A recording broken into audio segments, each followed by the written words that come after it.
You know our show, right? I know we got news before we got the show. That's the thing. Our show. You know our show. You guys know our show. Our show starts with news. It always starts with news. When does it not start with news?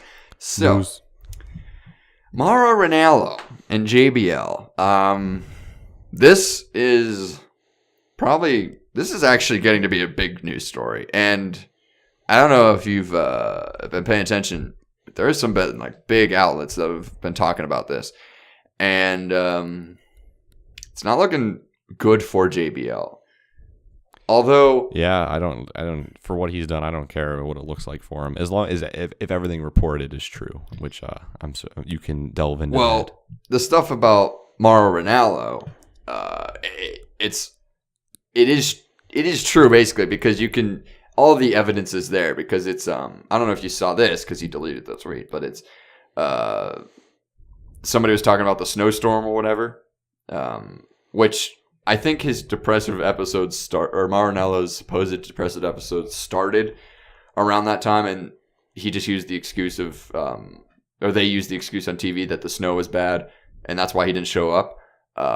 But JBL tweeted and said, "Everyone made it to the show. Everyone. There's no excuse why you shouldn't. Blah blah blah."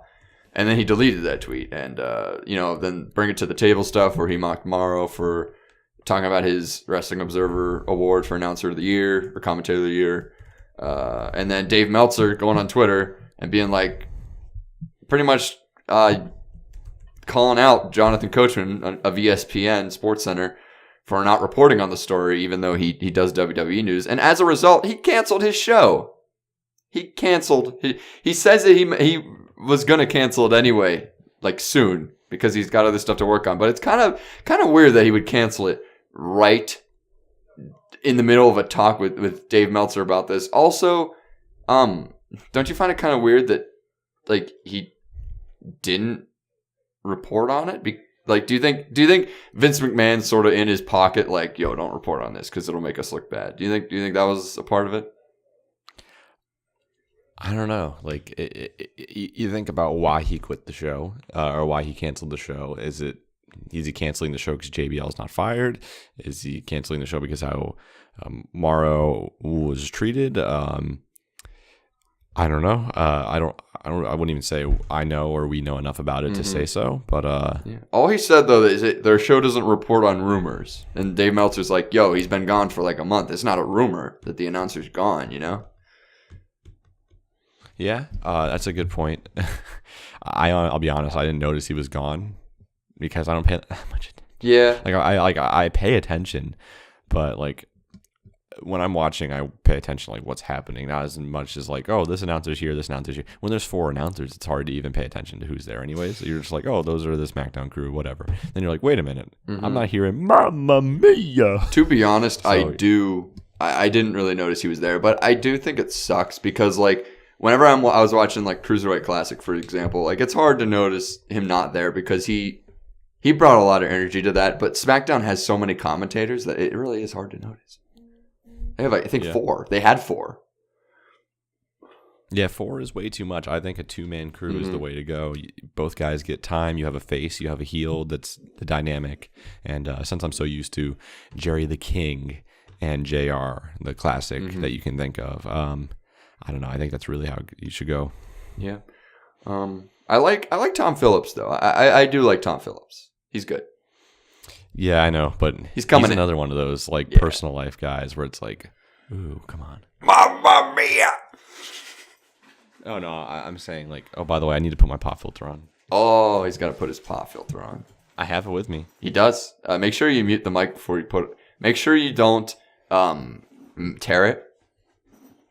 Be careful. I don't plan on doing that. What? I don't plan on doing that. Okay, yeah, it's hard to tear. I'm just. Hey, you've met me. Nothing's hard with me. All right. So basically, my thoughts on the story. Bottom line, man. Bipolar disorder. I don't even think we explained it, but basically, Mauro has bipolar disorder, and that's what caused all this. And this JBL's stuff apparently triggered it. And yeah, bipolar disorder is nothing to shake at, but if we're talking about who should be fired here, Now, there's also there's another story in Justin Roberts' book that he just released that JBL tried to steal his passport, which is also very shitty. But do I think JBL should be fired from this? I don't know, because I mean, you could hide behind the thing that says he didn't know that Mauro had this and he was just playing a character and he just went too far. I don't know. If he does get fired, though, I'm not going to be surprised because of all the major news outlets that have covered it. And as far as Mauro goes, do I want him to come back? Yeah, I do want him to come back, but on a realistic level, this, I think he's just done, and I think that he's at peace with that. And I think that, WWE will be fine without him. And, yeah, I think they will be fine without him, but I think JBL, comeuppance, the word basically means what happened, what you do to other people should happen to you. And I'm one of those, in most cases, I advocate for that, because it's like JBL has had a history of being a douche, being an asshole. He beat up the Blue Meanie. If you watch What Culture, you've heard that a million times. I don't know, he seems like a child in an adult's body. He loves ribbing people, loves going really far with jokes. I'm sure he's a good guy if you know him. Like, I know Teddy Long. Like, when he inducted Teddy Long, I'm like, oh, sounds like a good guy. Like, but also, it was kind of weird for a Hall of Fame induction when you're celebrating a guy to make fun of him and call him cheap. And it's just like, I don't know. You made me I don't cry, know man. how I feel about JBL. He's definitely a very good heel. Yeah. But it might be because he's actually just a douche in real life. So, dude, you made me cry. Made me remember the Blue Meanie. the Blue Meanie. We'll never forget you, Blue Meanie. We could have. Is he dead? No, I don't know. I don't think so. By the way, I have a pop filter on now. How's it sounding? That's pretty good. Hey, that's pretty good. Okay. Hey, that's pretty good.